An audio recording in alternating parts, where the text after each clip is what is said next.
Ni Jumamosi ya tarehe 29 mwezi wa 3 2025. Hii ni Sat Media na karibu sana katika usomaji wa magazeti ya siku hii ya leo. Mimi ni Jacqueline Martin. Nianze na gazeti Habari Leo. Waislamu wakesha kuomba amani, waiombea nchi Samia Mwinyi kuelekea uchaguzi, lakini waonya dhidi ya machafuko na chuki. Habari unipata katika ukurasa wa pili. Mafanikio lukuki kampeni ya Samia ya kisheria, ukurasa wa 4.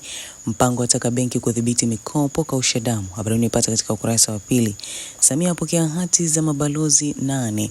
Habari unipata katika ukurasa wa pili. Lakini TMA yatahadharisha mvua kubwa. Habari unipata katika ukurasa wa 3. DC Mbogwe Das Arusha kikangoni maadili, lakini Biteko ataka magereza ipewe ruzuku ya nishati safi. Habari zote zinazopata katika gazeti hili la Habari Leo. Katika gazeti Uhuru, Dr. Mpango aeleza namna kudhibiti kausha damu.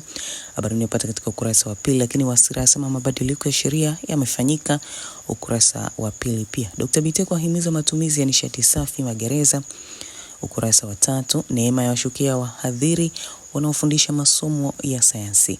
Habari unipata katika ukurasa wa 3. Katika ukurasa za mbele basi nimalize na gazeti Jamvi la Habari.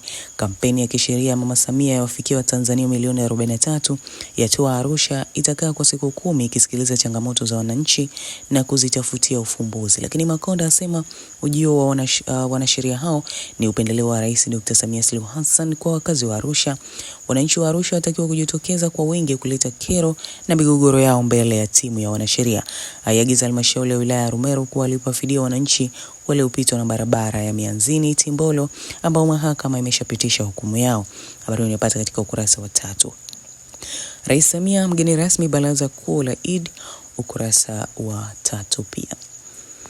Mtazamaji, na sasa nimea katika ukurasa za michezo na burudani katika gazeti ya Habari Leo. Simba ya wasili salama Misri, lakini Yanga ikabili Songea United shirikisho.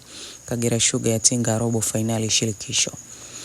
Katika gazeti Uhuru, Simba hakuna kupoa Misri, lakini Yanga Songea United kazi ipo, na Tabora United mbioni kuanzisha timu ya wanawake. Jipata nakala yako hii ya Uhuru kwa habari zaidi.